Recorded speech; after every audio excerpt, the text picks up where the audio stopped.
باشه. If this is what man is, then all of man's symbolic language should be about things that are in the sensorial world, material things. نمادهایی که راجع به مفاهیم حسی و خیالی میشه جزئی است یا مبهمه.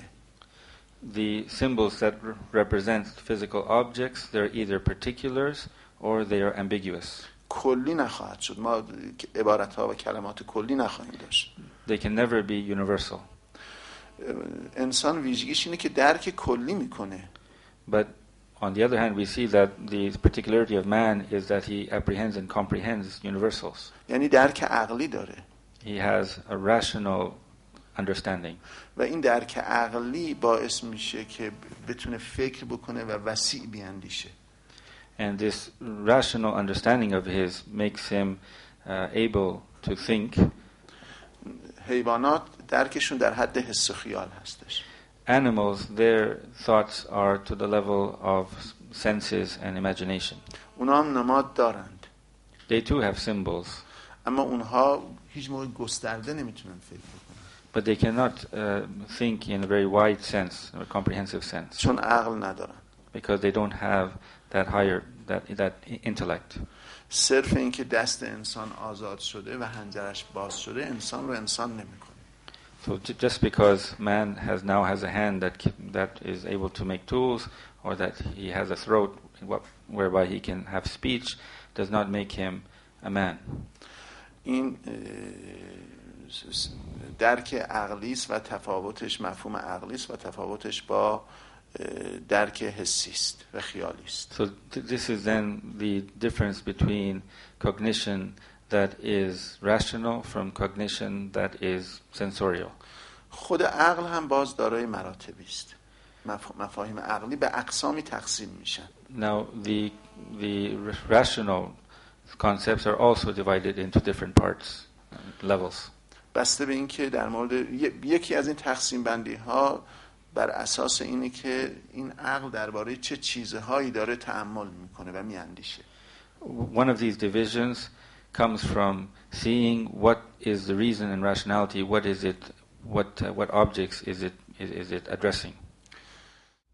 یه موقع شما فکر میکنید راجع به برنامه این نشستایی که اینجا داریم.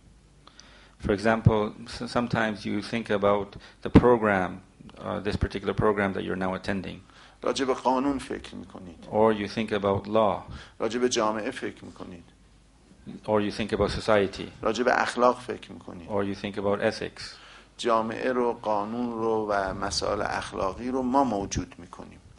So these ethical precepts, society, and all these things, it is human beings that create them. شما خسته شدید؟ این چند روز اینجا هستید؟ How many days are you? He's asking if you're tired, and how many days has it been that you've been coming to these seminars? چند روزه؟ 3 weeks. 3 weeks. اگر خسته شدید میخواید نباشه الان اصلا اینجا پاشید نخواهد بود. And so if you're tired and if you don't want it to continue, you could get up and leave, and it would end. همه این دوره با اراده تک تک شما و با اراده ما موجود شده. So this program it basically comes together and exists because of the individual intentions of each and every one of you. شما بخواید نباشه اراده بکنید نباشه نخواهد بود. And if you want to now all of a sudden wish and intend it not to be, it won't be. برخی از دوستان شما رفتن این چند روز اخیر. Some of your friends who had come, they've left in the last couple of 2 days. بقیه هم برید تموم میشه. And if the rest of you leave, it will end. بله. این یک نوع واقعیه. این یه نوع واقعیتی است که با اراده ما ایجاد میشه. So this is a reality that has been created or caused by your intention. مفاهیمی که در مورد و تصوراتی که راجع به این واقعیت ها هست اینها رو میگن عقل practical reason، عقل عملی. So those concepts that are on this level of rationality, they are referred to as practical reason. اما اون مفاهیمی که راجع به هستی هایی است که با صرف نظر از اراده ما وجود دارند اون مفاهیم رو میگن، اون حوزه عقل رو میگن عقل نظری. But with regard to those things which exist, whether or not we intend them or not intend them, those are called the theoretical reason or theoretical rationality. واقعیت‌های عقل عملی توی حوزه ذهن و ادراک و عمل انسان‌ها ایجاد میشن. عقل عملی. آره، واقعیت‌هایی که عقل عملی راجع به اونها. So those realities which the practical intellect, the practical reason addresses, those are those things that have been created by the intention of man. شاید تفاوت بین حوزه علوم انسانی و غیر از علوم انسانی با این نکته مهم شناخته بشه. So the difference between the human sciences and humanities and the non-humanities can be distinguished by concentrating on this difference. الان من دارم به فارسی صحبت میکنم، جناب آقای شجاع این رو به انگلیسی ترجمه میکنه. But right now I'm speaking in Farsi and okay, now I can say two eyes here. Okay, so Shuja is translating in English. واقعیت فیزیکی صحبت این امواجیه که توی هوا راه میفته و به گوش شما میرسه. The physical reality of this my speech are those waves that are going through the air and that are hitting your ears. مطالعه راجع به واقعیت فیزیکی اینها جزء کار عقل نظری است. The study of this physical reality pertains to the theoretical intellect, the theoretical reason. اما مطالعه راجع به این که معنای این عبارات انگلیسی است یا فارسی است چیست، این مطالعه در حوزه عقل عملی است. But the discussion or the study of whether or not these words are either in English or they're in Farsi, that pertains to the practical reason, practical intellect. شما این موضوعات عقل عملی رو نمیتونید بشناسید مگر اراده ما رو و آنچه که ما داریم میسازیم وارد حوزه اراده ما بشید و اینها رو بشناسید. بله. So you cannot basically understand anything on the level of the practical reason unless you enter into the realm of intentions and know what I'm intending or what is being said.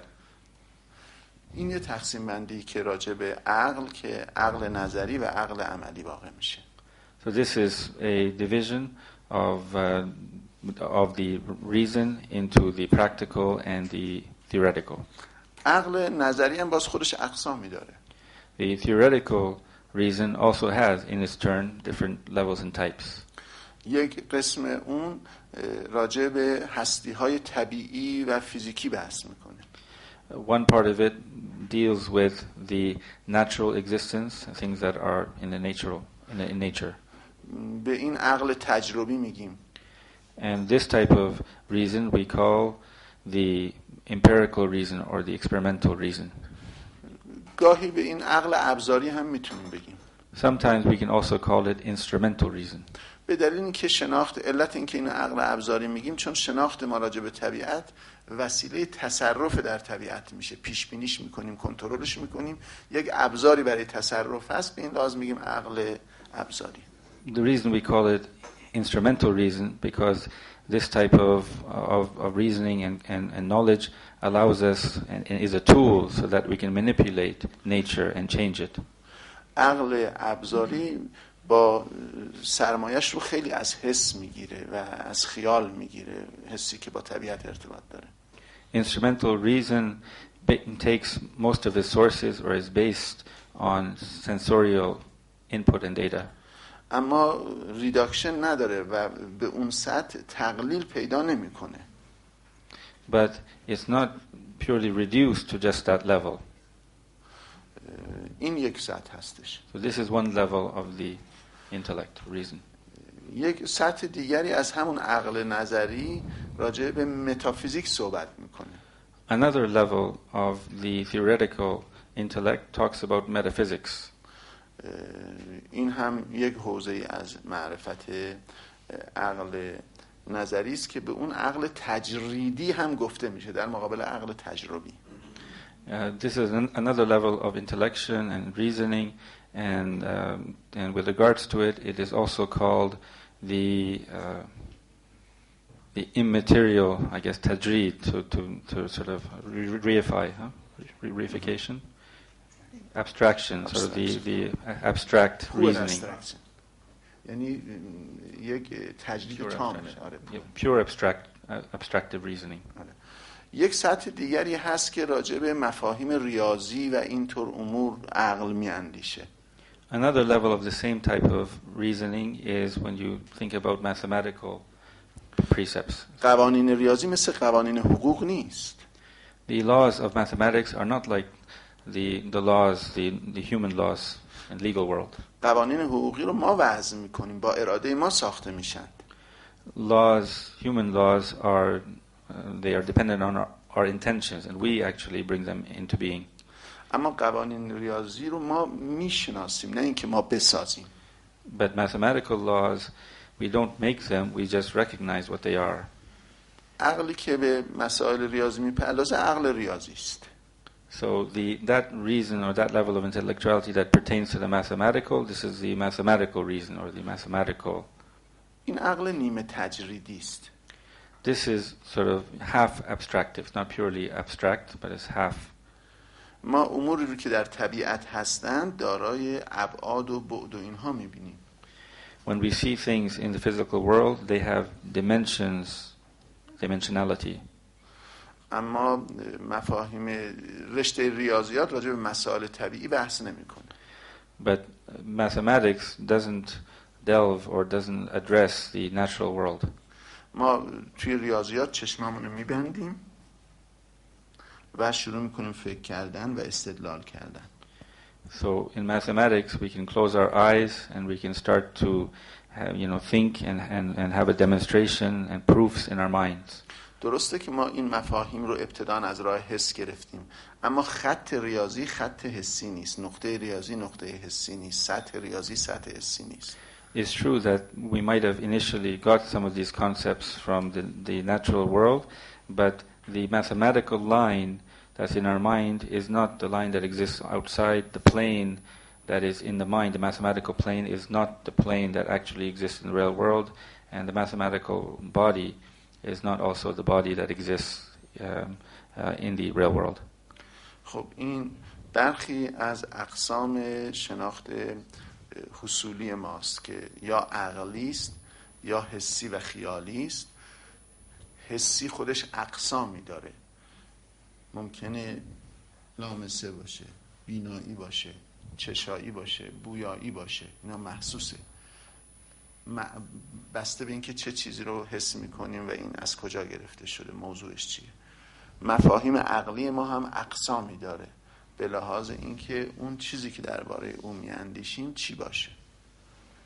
So the concepts on the plane of the conceptual and the acquired, we can see here that depending upon what the sensory thing is, what the sensual or the existing thing is that we are trying to apprehend, that we use the different senses and has different types of apprehension, whether it has to do with the eyesight or the tasting or smelling or touching and so on and so forth.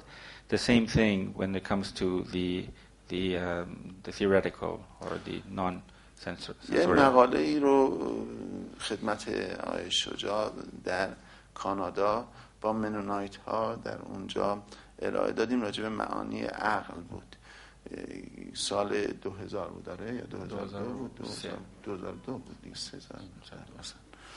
عرض کنم که اگر خود 2000 نبود یادم نیست، و در اونجا تعدادی 8 تا 9 تا 10 تا از معنای عقل و 11 تا از معانی عقل رو اونجا بیان کردیم که ظاهرا این رو دستون دادید هستش. میدمش. آره این مقاله رو خدمتتون داده میشه به انگلیسی، ایشون ترجمه کرد.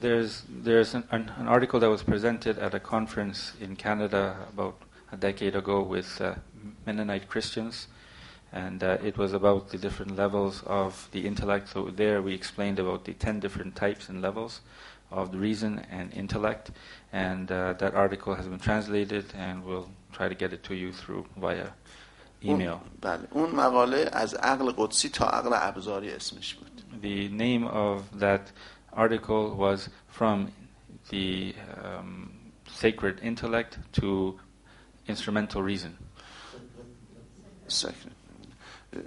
برخی از این مفاهیمی رو که اینجا گفتیم اونجا توضیح داده شده. Some of these things, concepts that I've mentioned here are explained in that article further. من تا اینجا برای شما مفاهیم عقل رو و بعضی از تقسیم بندی ها رو ذکر کردم. So up until now, I've talked about the concepts of reason and some of their divisions. سوالی که پیش میاد اینجا اینه که کدام یک از این مفاهیم با یک شهود متناظر با خودشون همراهن.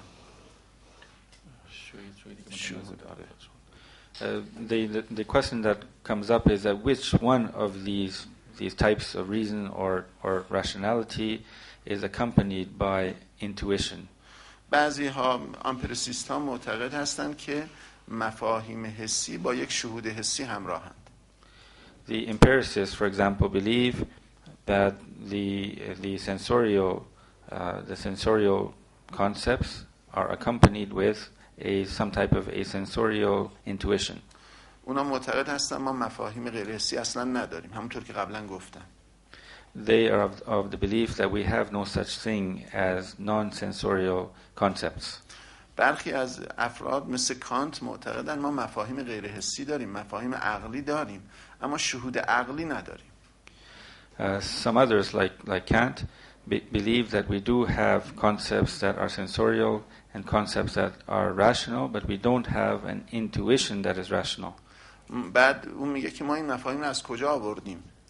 So then he asks the question that where did these concepts then come from? اون میگه این مفاهیم اپریوری است و پیشینی است، مال ذهن خود ماست، مال جهان خارج نیست. So hence he concludes that they are a priori and that they are from our mind, they're not from the external world. هیوم که قائل بود که این مفاهیم ما همه از حس میگیریم و یه مشکلی هم داشت راجع به این که این مفاهیم ما چطور واقعا از محسوس ما درست حکایت میکنه، راجع به مفاهیم ریاضی مونده بود که اینا رو چیکار بکنه و اون استدلال‌های یقینی ریاضی که داریم. Hume, who believed that our concepts are based in the sensorial realm and we get it from the external world, though he had some problems there, he also had significant problems in trying to understand where our mathematical concepts come from. او معتقد بود که متماتیک و ریاضیات اینها اپریوری، اینها توتولوژی هستند و اصلا هیچ معنای جدیدی ندارن، تکرار معنا توی ذهن خود ماست. He was of the opinion that these mathematical concepts are tautologies and they are just repetitions in our mind and they're not from anywhere else. مثل که بگید سفیدی سفیدیه. For example, when you say that white is white. دو دویه. Or that 2 is 2. وقتی میگیم 2 نصف 4 مثل این که بگیم 2 دوست. So for example, when you say that 2 is 1/2 of 4, it's just like saying 2 is 2. وقتی میگیم 2 1/3 6 مثل اینه که بگیم 2 دویه. For example, when you say that 2 is 1/3 of 6, you're actually saying 2 is 2. وقتی میگیم 2 1/4 8 مثل اینه که بگیم 2 دویه. When you say that 2 is 1/4 of 8, you're actually saying 2 is 2. وقتی میگیم 2 1/5 10 مثل اینه که بگیم 2 دویه. When you say that 2 is 1/5 of 10, that you're actually saying 2 is 2. میخواید ادامه بدم؟ If you want, I can continue. همه اینا یقینی است. These are all certainties. بعد میگه اینا مثل 2 دویه چون معتقده که ما توی تعریف 2 همه اینا رو آورده بودیم. He says 2 is 2 because he says that when we define 2, we actually had all of these concepts in mind. شما مثلث قائم الزاویه رو رسم بکنید. Think of a right-angled triangle. قضیه فیثاغورس یکی از قضایایی است که مربوط به مثلث قائم الزاویه است. The Pythagorean theorem is one of the theorems that pertains to the right-angled triangle. شما میتونید 6 ماه راجع به احکام مثلث قائم الزاویه بحث بکنید. If you want, you could, for 6 months, you could discuss all the different precepts, principles with regard to this triangle. And all of these are certainties, they're certain precepts. هیوم معتقد همه اینها قبلا تو تعریف مثلث قائم الزاویه ما اخذ کردیم و گرفتیم. Hume believes that when we first define the right-angled triangle, that all of these concepts that you come up with in 6 months were included in your definition. کانت به هیوم میخنده. Kant laughs at Hume. که ما تو تعریفمون این همه رو نگرفتیم، این قضایا تحلیلی نیست و توتولوژی نیست، ترکیبی است و یقینی است. So Kant laughs at Hume. He says that that these aren't analytical concepts; they are synthetic concepts. و لذا معتقده که عقل خودش یک معانی جدیدی رو میابه. So hence he believes that human reason comes to new ideas or اما معتقد اینا به جهان خارج ربط نداره، مال ذهن ماست. But the only thing is that Kant believes that they don't pertain to the external world. They're all part of our thinking. برخلاف اینکه هیوم فکر میکرد همه معانی ما حسی است، کانت میگه ما یک سری معانی غیر حسی داریم. So while Hume said that all of our concepts are sensorial, Kant believes that there are certain concepts that are not based on senses. دلیلش اینه که کانت به یک شهود عقلی قائل نیست. The reason for this is that Kant doesn't believe in a rational intuition. ما انشالله یه فرصتی رو الان استراحت میکنیم، بعد راجع به مراتب شهود سخن خواهم گفت و ربط این مراتب با مراتب علم حصولی. So we'll take a break right now, and then when we come back, I'll be talking about the different levels of intuition and how they pertain to the different levels of the conceptual realm. این دیدگاه ها رو بیان میکنم و به بحث ایمان و عقل و عشق و عقل میپردازم. And after that, we will talk about love and reason, or faith and reason. خسته نباشید. Saying that if you have any comments or questions with regard to the first part, then you please go ahead right now. Otherwise, you'll continue with. Are we finished with mathematics? No. Shall we continue?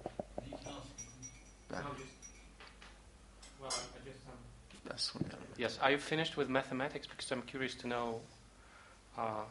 about contemporary mathematics and logics, especially, and what people call model logics, and the kinds of philosophy that are being developed on the basis of model logics. What's your opinion of that?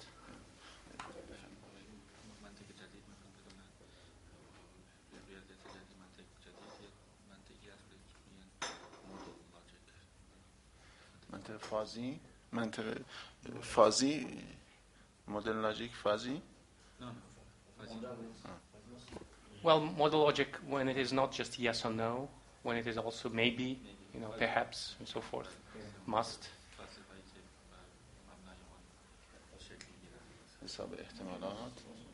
Because I know I'm aware of some efforts to even sort of describe traditional Christian theology in terms of model logics, to build a parallel. اینا رو دقیق ترجمه کنید. من یه چیزی مترجم شدم، تا دقیق میخوام بفهمم.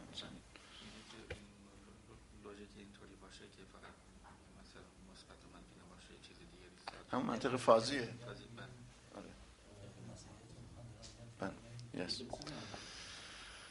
این مسئله خیلی مهمیه، مطلبی که بیان کردید به نظر من. Saying that this, according, in my opinion, what you have just talked about is a very important issue. مخصوصا برای الهیات پروتستان.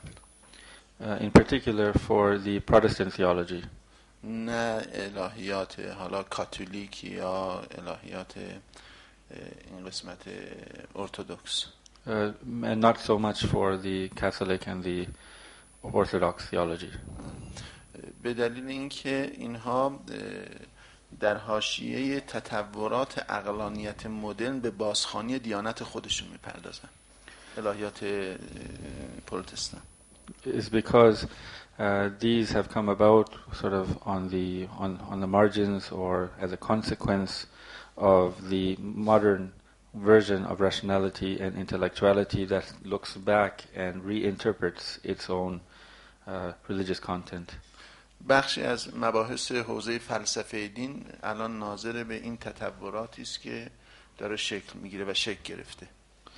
Some aspects of the philosophy of religion deals with this and the developments that have occurred in theology because of this logic. از متن علم مدرن دو نوع مواجهه با دین رخ داده. From the very sort of center of the modern take on science and knowledge, there have been two approaches to this. یکی از اینها که مقدم هست یه مواجهه سکولار بلکه لایک و یا یه مواجهه منفی است. One of these approaches, which we can name as secular